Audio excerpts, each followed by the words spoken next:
하나님 말씀, 어제 또 계속 룻기 1장 1절로 5절 보겠습니다. 사사들이 치리하던 때에 그 땅에 흉년이 드니라. 유다 베들레헴에 한 사람이 그의 아내와 두 아들을 데리고 모압 지방에 가서 거류하였는데 그 사람의 이름은 엘리멜렉이요 그의 아내의 이름은 나오미요 그의 두 아들의 이름은 말론과 기론이니 유다 베들레헴 에브라 사람들이더라. 그들이 모압 지방에 들어가서 거기 살더니 나오미의 남편 엘리멜렉이 죽고 나오미와 그의 두 아들이 남았으며 그들은 모압 여자 중에서 그들의 아내를 맞이하였는데 하나의 이름은 오르바요 하나의 이름은 룻이더라. 그들이 거기에 거주한 지 10년쯤에 말론과 기른 두 사람이 다 죽고 그 여인은 두 아들과 남편의 뒤에 남았더라. 아멘. 자, 이제 오늘 1절부터 5절까지 조금 구체적으로 봅니다. 여기 사사들이 치리하던 때라는 표현은 여호수아서 저자가 그 책의 기록 배경을 밝히기 위해 책의 서두에 여호와의 종 모세가 죽은 후에라는 구절을 기록하여 역사를 서술했던 것처럼 그리고 사사기 저자 역시 서두에 여호수아가 죽은 후에 사사기 1장 1절에 나오죠.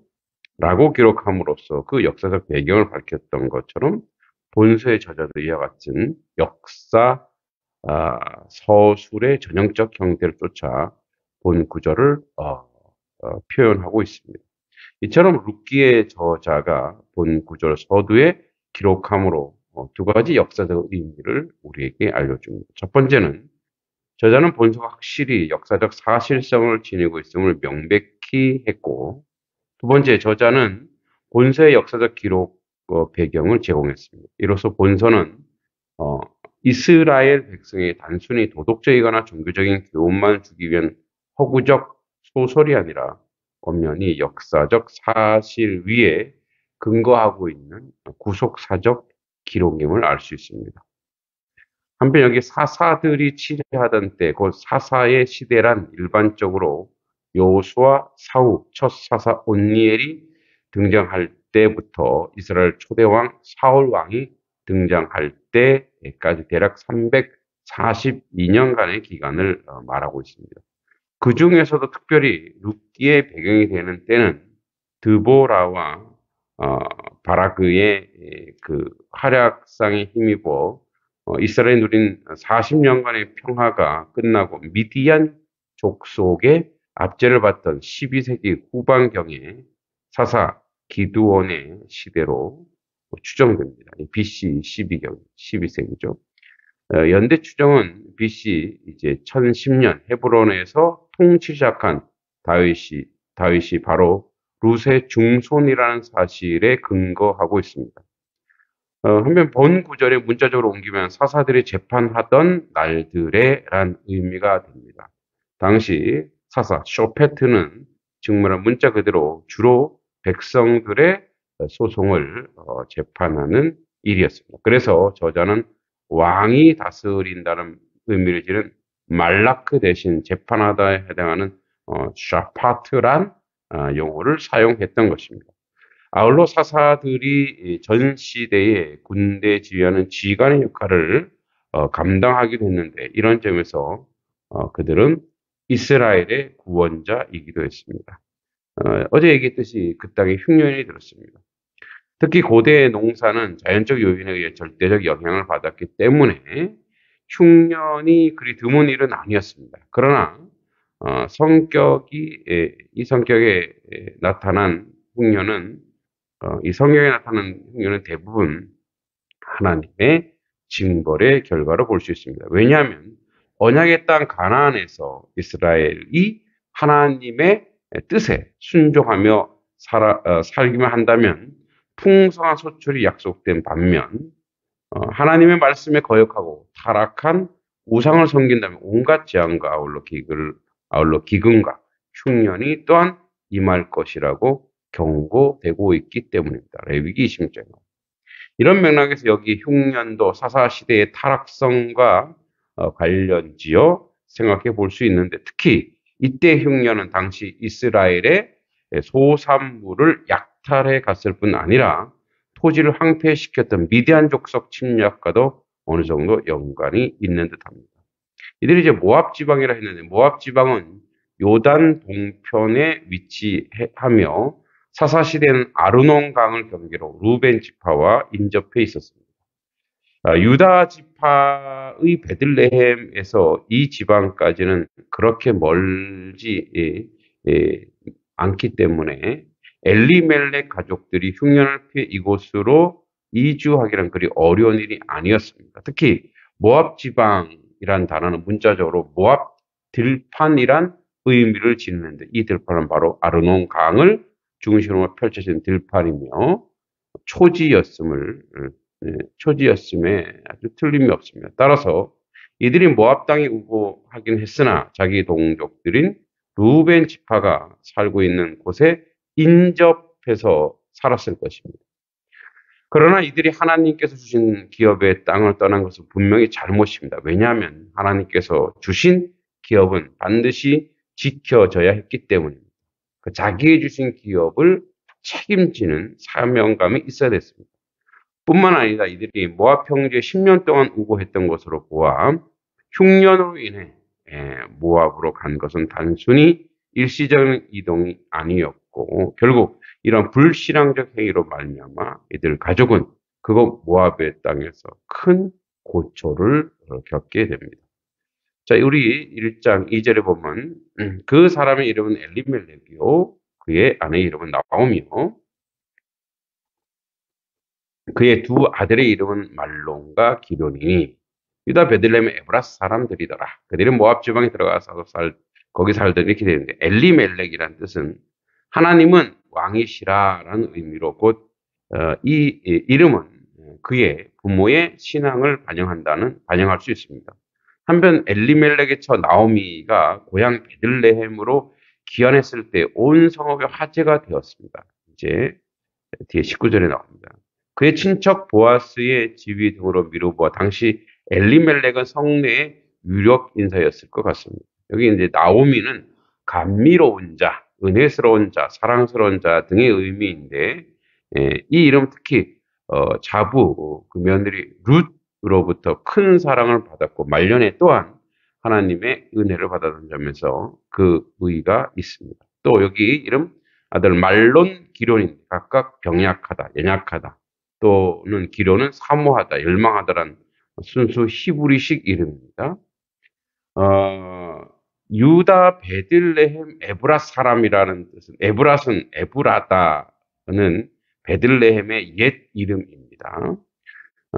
족장 야곱의 사랑하는 아내 라헬이 죽은 곳이기도 합니다. 그리고 무엇보다도 이곳에 후일 미가 선지자의 입을 통해 메시아가 태어날 장소로 예언된 곳이기에 구속사적으로 매우 중요한 위치를 차지하고 있습니다. 아마 본서의 저자도 이런 구속사적 통찰에 의해 이곳의 지명을 이처럼 자세하게 설명했을 것입니다.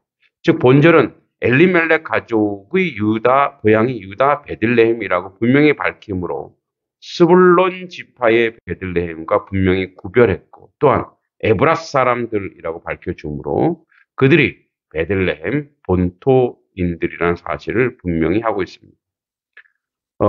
에브라스 사람과 에브라임 사람들을 동일시했는데, 요건 조금 잘못된 차이 주장임을 알 수 있습니다. 성경 어느 곳에도 에브락과 에브라임이 동일시하지 않았고, 에브라임은 예루살렘 북쪽 20km 지점에 있는 산악지대입니다. 그래서 이런 부분은 혼동하지 않길 바랍니다. 자, 1장 3절에 나오미의 남편 엘리멜렉이 죽고 나오미와 그의 두 아들만 남았으며, 자, 엘리멜렉은 가족을 이끌고 모압 땅으로 들어와 그곳에 정착한 지 얼마 되지 않아 죽고 말았습니다. 죄송합니다. 물론 이때 그 두 아들 말론과 기론이 장가들기 전이었습니다. 아마도 나오미는 장성한 두 아들이 있었기 때문에 남편의 사후에도 계속 모압 땅에 머물었습니다. 즉 남편을 어, 남편과 아들들을 의지했던 것이죠. 어제 얘기했던 것처럼 하나님을 의지하지 않았던 불신앙의 상황이죠. 자, 그들이 이제 모압 여자 중에서 아내를 취했다는데, 페시타, 역본이나 탈굼 역본에 보면 그들이 이방인 아내를 취한 것은 하나님의 율법을 어긴 것이다라는 내용을 삽입시켰습니다. 그리고 몇몇 학자들은 이 번역에 동의하여 그들의 결혼을 정죄했습니다. 그러나 모세 율법은 가나안 여인과의 결혼만 금지했지 모압 여인과의 결혼까지는 금지한 것이 아니기 때문에 굳이 결혼 자체를 정죄시할 수는 없다고 학자들은 주장하기도 합니다. 물론 이들의 주장에도 일리가 있습니다. 그러나 모압 족속에 대한 신명기 규례를 자세히 살펴볼 때 그들의 결혼을 정당화시킬 수는 없습니다. 따라서 이들의 결혼은 율법을 문자적으로 범한 것은 아니지만 율법의 정신을 범했다고는 보는 것이 그러니까 율법 자체를 범한 것은 아니지만 율법의 정신, 즉 율법에서 가나안 여인과 결혼을 금지시킨 것은 그것의 우상 숭배 때문입니다. 이런 점에서 모압 여인과 결혼도 결국 우상 숭배를 위험성이 내재해 있기 때문에 율법의 정신을 범한 것이죠. 사실 당시 모압과 암몬 족속의 우상 그모스와 몰렉은 다른 여택 우상보다 더욱 가증스러웠습니다. 따라서 나오미의 두 아들을 결혼은 잘못된 것인데 이는 무엇보다 결혼 후에 가정에 임한 환란을 두고 나오미가 여호와의 손이 나를 치셨다. 13절에 나오죠. 라고 고백한 것처럼 어, 충분히 그런 고백을 통해서 이 결혼은 잘못된 결혼이 아닌가라는 생각이 듭니다. 하나님께서 이들의 실패를 통해서도 구속사를 이끌어가는 하나님 역사를 보게 됩니다. 여기 이제 오르바 그리고 룻이 나옵니다. 나오미의 두 아들 기론과 말론의 아내가 된 이 두 여인의 이름은 전형적인 모압식의 이름입니다. 그런데 두 여인의 이름 뜻이 무엇이냐는 문제를 놓고 학자들 간에 많은 이견이 있는데 오르바라는 돌아가는 자, 룻은 친구를 뜻하다는 주장을 하나 이것은 이후에 전개된 이야기에서 그냥 추론된 근거이죠. 오르바는 갔죠.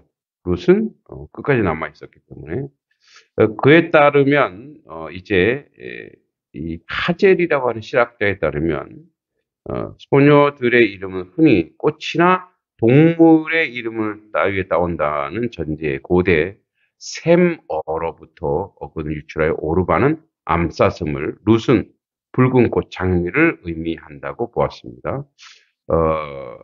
그러나 뭐 이것이 신학적 근거를 가지고 있는 것은 아닙니다. 1장 5절에 말론, 기련 두 사람이 다 죽고 그 여인은 그 두 아들과 남편이 뒤에 남았다. 이렇게 되어 있습니다. 자, 엘리멜렉이 이제 두 아들까지 다 죽었죠. 이것은 바로 언약의 땅 가나안을 떠난 죄와 이방 여인들과 결혼한 죄 때문에 라고 보기도 합니다. 물론 반드시 그렇다고 볼 수는 없지만 향후 전개되는 구속사적 위치상 나오미의 가정이 저만한 비중이 놓고 볼 때 결코 우연한 일만은 아닌 것이 분명합니다. 따라서 이는 이방의 신실한 여인 룻을 여호와의 날개 아래 2장 12절을 보면 불러들이기 위한 하나님의 적극적 섭리의 결과로 보는 것이 타당합니다. 그 여인은 두 아들과 남편의 뒤에 남았다. 뒤에 남았더라. 오늘 말씀 제목이기도 한데요. 해당하는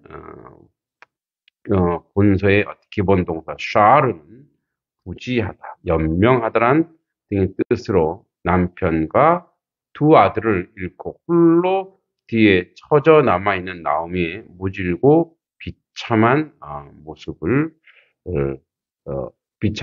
할 수 있는데 어떤 신학자는 이렇게 묘사했습니다. 여자는 남자보다 연약한 존재이다. 여자 중에서도 노년기 여자는 더욱 약하다. 그 중에서도 가불은 더 불쌍하며 거기에 가난한 가부는 더더욱 측은하다. 나아가 가난한 노년기에 가부 중에서 자식이 없는 사람은 더욱 처량하며 그것도 먼 타국에 계기된 자식 없는 가난한 노년기의 가부는 실로 가련하고 불쌍하다. 진정 욥이 남자 중에 가장 많은 고난을 겪었다면 나오미는 여자 중에서 가장 처량한 징역에 빠진 여자이다. 예. 아주 뭐랄까 이 나오미의 실제 상황을 가장 비참하게 표현했죠. 이처럼 나오미는 낯선 이국 땅에서 일찍이 남편을 여의고 애써 키운 두 아들마저 잃고 말았지만 그러나 그녀는 다행스럽게도 깊은 좌절이나 하나님을 원망하지는 않았습니다. 즉 나오미는 언약의 땅을 쉽게 떠나 온 것은 깊이 뉘우치고 오직 위로자요 구원자 되신 여호와만 더욱 의지하는 듯합니다. 이제 다음 주 6절에 나와 이러한 나오미의 신앙을 마침내 기쁨의 결실을 보게 되는 원동력이 되었던 것입니다. 모든 것을 이제 자신들이 선택하여 결국은 약속의 땅을 떠나왔지만 결국 나오미는 그가 가지는 여호와에 대한 신앙을 잃지 않았습니다. 결국 그의 이름대로 그는 이제 위로받고 사랑받는 여인이 되었던 것처럼 오늘도 우리의 삶 속에서 우리의 신앙을 잃어버리지 않는 그런 하나님의 사람, 어떤 경우든 하나님을 잃어버리지 않는 그런 모습으로 온전히 서가길 간절히 소망하고 기도합니다. 하나님 아버지 은혜 감사합니다. 오늘도 주의 은총과 은혜 가운데 삽니다. 살아가면서 아픔과 고통과 절망이 있을지라도 오직 여호와 하나님을 믿는 그 신앙, 주님 안에 있는 그 믿음으로 살아가는 온전한 하나님 백성 되도록 인도하여 주시옵소서. 날이 상당히 춥습니다. 아버지, 이 어려운 날씨에도 고통받고 절망하는 많은 사람들 위해 하나님의 은혜와 위로가 있기를 간절히 소망하고 기도합니다. 오늘도 주님의 은총과 은혜 가운데 함께하여 주실 줄 믿고 예수님의 이름으로 간절히 기도하옵나이다. 아멘.